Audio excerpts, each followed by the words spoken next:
Hi there. Welcome to Talkin' Tabletop. We are going to be talking about our top 5 card games. So if you've seen our dice games one, you know that that was a list of games that pretty much were solely dice or primarily used dice. This is going to be along that same vein, but this is going to be one that primarily uses cards. Specifically, like these are going to be just cards, or the only time that it uses a component other than cards might be like tokens for point counting. So right. No dice, very often no board, things like that. Yeah, I don't believe I have a board. I don't think, I know mine don't, well mine have player boards, but that's just to, again, keep track of score. Yeah. My number 5 is going to be Gloom by Atlas Games. The designer is Keith Baker. Storytelling card game in which you have a family, everyone has a family, and you are trying to play modifier cards on them to make them depressed and ultimately kill them off. And the game ends when you have killed your entire family. Sound fun, right? Real upbeat game. Yeah. But where it really shines is that it is also a storytelling card game. So it's here I have Grogar, lovable teddy bear, and he was walking down the street when he saw a little tiny muskrat. And being the loving, caring teddy bear soul that he is, he went to comfort this muskrat that looked like it was crying. When he walked over, turned out that it wasn't a muskrat at all. It was a beaver, and he was badgered by a beaver. And then you play this card down. And the cards are all clear, and when you play it down on top, you still see the picture of that family member underneath, but now they have their negative score modifier on top. And then it changes their subtitle from Grogar, lovable teddy bear scamp. Their subtitle is now Grogar, badgered by beaver. Yeah. And it's all lighthearted, which is a good thing. Is even though it's morbid, it's lighthearted, it's fun. Full of alliteration. Yeah. And who doesn't love? I like the fact that you don't have to be an RPG or a storyteller because it has the prompts on there. You can add to Just it. how do you get to say this sentence? Yeah, absolutely. So and there's a bunch of different versions. There's Munchkin, Cthulhu, Fairy Tales. Yeah. Space. Is there a Space Space is now out. Seems... Guess it's really empty in space. My number 5 is a game by Rio Grande Games. Came out in the 90s by Uwe Rosenberg, which is actually, I think, my favorite game by Uwe Rosenberg. None of this Agricola stuff or Patchwork, although those are great games. Bonanza, the bean farming game. The game where you have a hand of bean cards, you draw some into your hand, and you can't change the order because you have to play the ones that are in front. But then you deal out even more that you have to negotiate, either taking for your benefit or to pawn off on the people or trade to get rid of more cards. Awesome negotiation. It takes a few minutes to really get the swing of it because it does a lot of things card games don't do. Like keeping the hand in the same order, reshuffling the deck after everybody uses it, the kind of back and forth negotiation, wheeling and dealing. It really brings that out. And oh man, I bought it used, still sealed. Which was ironic enough. Not expecting to like it as much as I did, but it's been one of my favorite games ever since. Bonanza, number 5. Nice. Number 4 for me is a game by Smirk and Dagger Games. I believe the designer is... I can't remember his name now. Kurt Covert, I think? Maybe? I could be wrong. Jacques? No, it's not. Okay, it is not. No, he is the owner of Smirk and Dagger Games, which is how I learned about it. He taught me to play it at Gamma, and really fun game. It's very reminiscent of if you've ever played Kill Dr. Lucky or Get Lucky, which is the card game version of that. And I almost went with Get Lucky, except that I really like that Jacques lends itself to the role-playing aspect. Where you get this character card board and everyone instantly starts playing that character, whether you're the scorned lover or the child, the illegitimate child, the business partner, the grieving wife, the butler. Everyone begins to role play, and you got the business partner who's there. I tell you, I didn't kill him. I know for a fact that he was dead when I arrived. And everyone starts playing these motive and weapon and opportunity cards. And the story goes that you all killed him. You're all not guilty, who killed him. But you're trying to pin the murder on one person. Yeah. Everyone's pointing, and that's why it's j'accuse. So you are trying to get evidence against them by playing weapons and motives and opportunities, and then playing as everyone takes turns as the inspector every round. They choose which card to play, then everyone votes on where that card's going to move, and if ever there's a tie on the movement, then a j'accuse happens, and those things are scored as hard evidence against you. If ever a player gets one of each, a motive, Or weapon, 5 opportunity, total. or 5 total, which is a smattering of evidence, or an embarrassment of evidence. Yeah, you have too much evidence. It's Clearly done. all signs point to you, okay? Yeah. So, really fun one. All fits in a relatively tiny box. There's a couple of little promo expansions that are also fun. But it's great to come in and play as, whenever you read the cards of what's going to move, whether, motive, weapon, opportunity, to read the little tagline as Hercule Poirot. Because you can just be like, it was you. You meant to kill him all along. You deny it. So, really fun. Yeah, it's oh man, yeah, it comes up with a lot of good laughs. We're going pretty morbid Hey, games, and I'm not exactly straying from that. Mine get a lot happier after that. Yeah, I guess mine do. But I'm going to start off kind of dark. Mine was made back in the 60s during the height of the Cold War. Nuclear War, the card game. One of the funnest ones that we Flying played. Buffalo Flying Inc. Buffalo Incorporated. Still running tournaments to this day. President Emeritus of Gamma. Cannot remember his name now. He's the head of Flying Buffalo Inc. Rick Loomis. Yes. Yeah, Rick Loomis. Yeah, he's... But the inventor, not designer, I cannot remember his name for the life of me. But really great guy. Yes. Yeah. So the story goes for nuclear war is that we are all countries basically just trying to kill off everybody else's population. Yeah.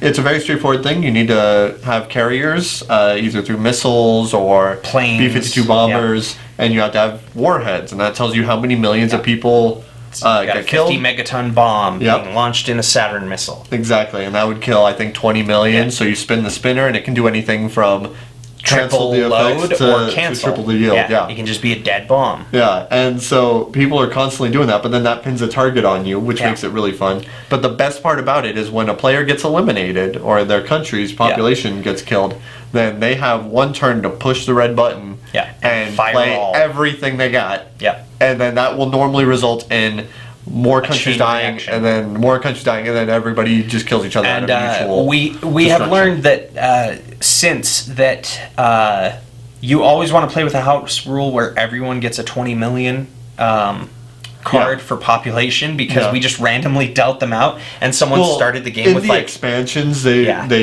have fixed that, but in the original base they just say to shuffle them up and deal them out. So we had someone who only had like 8 million population, Right. and with a single card was eliminated before the game started. Yep, before they took their first turn. They were playing the secrets, I think it was, right? Oh yeah, that's right. They drew the And secret he cards. played like and the they got super eliminated. German. It's like one country loses 25 million, and a player got eliminated at the beginning of the game. And got to sit around We and watch hadn't everybody else even play. gotten to him to play his secrets. He was just like, oh, Nobody took a turn, and he couldn't retaliate because it is what it is. we haven't started playing yet. Who's he gonna retaliate? So- against? So nuclear war. That's The my number 50th 4. anniversary edition is also glow in really the dark fun, paint on the box with a giant mushroom cloud that is a skull. It's awesome. Yeah, it's creepy. I remember shutting the lights off and sitting afterwards. I was like, It's fun. that's actually quite spooky. All right, so my number. So 4. my number 3 is a game by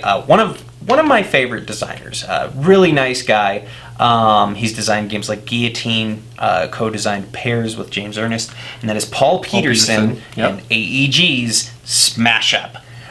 If you like pirates, ninjas, robots, zombies, dinosaurs, wizards, bears, cats, Grannies, unicorns, teddy grandmas, if you Power like Rangers, Pokemon Power Rangers, creatures, Pokemon, Sailor Moon, Transformers, werewolves, vampires, Pixies, zombies, pixies, unicorns, cats. yeah. If you like any of those things, Just you one of like Smash Up. Yep. Because you take 2 factions, shuffle them together, and that is your 40 card deck. Cthulhu. Yeah, Cthulhu. There's an entire Cthulhu expansion. Munchkin. Any of the traditional fantasy-themed races. Yeah. So you shuffle them together, and maybe you've got ninjas and kittens. Ninja cats. Yeah. Or maybe you've got time travelers and spies. Your time traveling spies. My personal favorite, time traveling aliens. Zombie robots. You're the doctor. Yeah. Yeah. So Smash Up, really fun. It's a sort of push your luck almost. Sometimes you don't necessarily want to break a base because it might cause your opponent to get more points. But generally you're playing group blackjack. Yeah. Yeah. You're playing minions on bases and trying to make those bases blow up to score victory points. First to 15 wins. Yep. But yeah. Lots of fun references in there and things. So, Smash Up. Okay.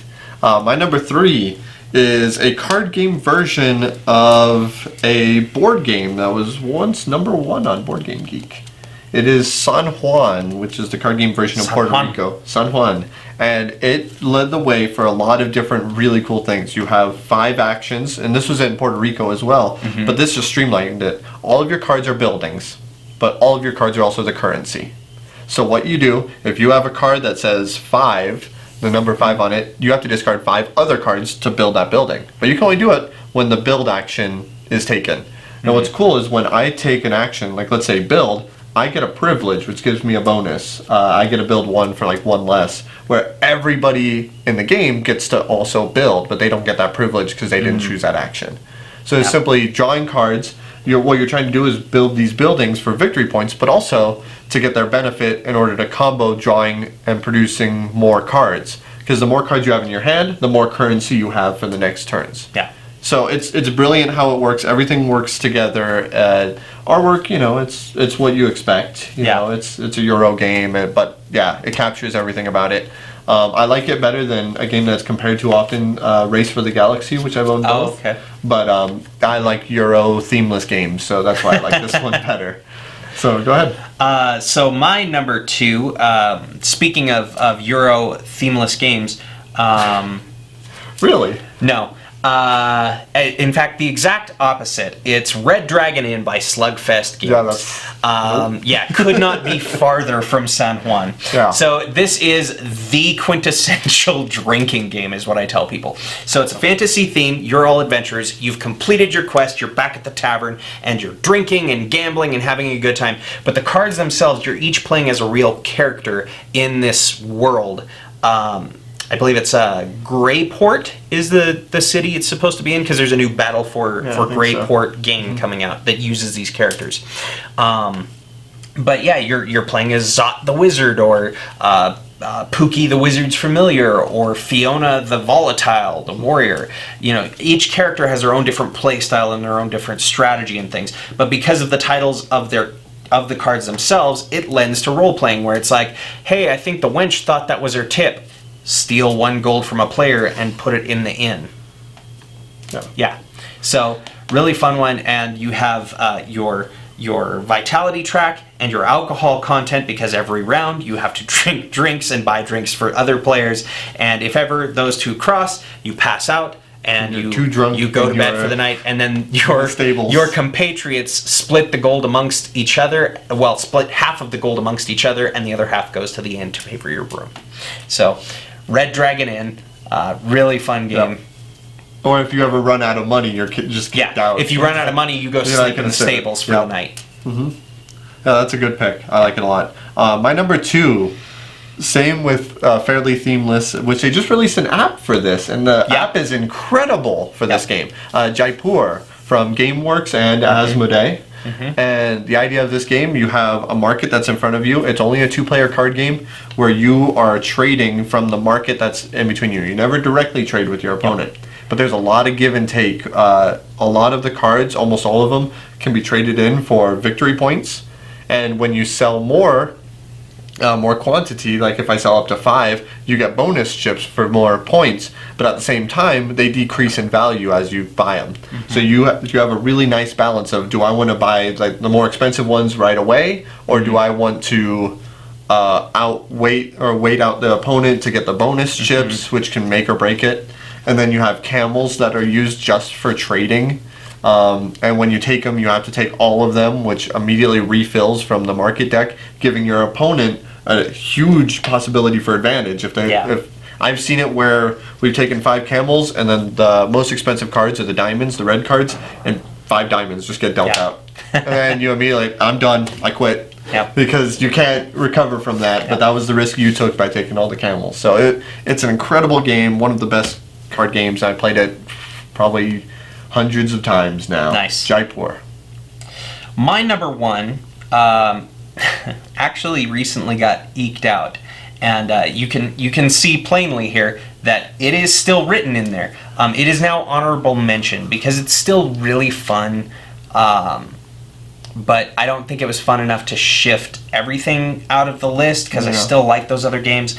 But it is now by White Wizard Games, Robert Doherty, Hero Realms. Ever since I showed it to you.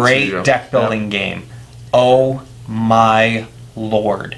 Like, it's rare to see a deck building game in which you're not just playing for points, you're not just trying to work together to beat a villain. You will be able to when they release the co-op deck, which, please, for the love of God, hurry up, put it out. But no, you are building your strategy to basically eliminate the other players. Really fun game. I don't think I've ever seen a game in which it wasn't like just by a hair. You either lose by just a small margin, or you just don't understand how to play the game, period. Because I've never seen someone just steamroll. Well, it's not hard to pick up, too. Most people figure out the usually whole gamut of the game. By turn 3, everyone's already like, all right, here's my strategy. Here's what I'm going for. I'm going all wild faction. I'm going big damage. Or someone's going with the Imperial faction to get a lot of healing. Of course, it is the next, I would say, almost the improvement to Star Realms. So it took everything that Star Realms did and made it better. So Hero Realms. My honorable mention was by Cheap Ass Games, and that is Brawl. Super fun game, takes about 30 seconds to play. The only reason why it moved to my honorable mentions is just because there is no master set.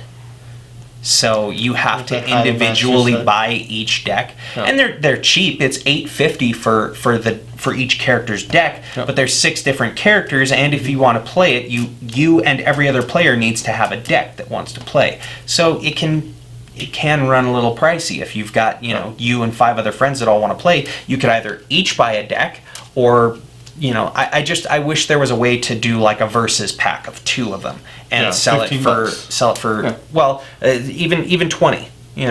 Sell it for $20. Just do a 2-player versus pack. But yeah, Brawl, really cool game, really fun, but it got kicked out just because of Hero Realms. Well, all your negatives for Hero Realms leads me into my number 1, Dominion, the themeless deck builder that invented it all. The very first deck builder. I love Dominion. Because at first, you're playing for victory points, but at the same time, you have to mitigate the fact that the victory points aren't worth anything during the game.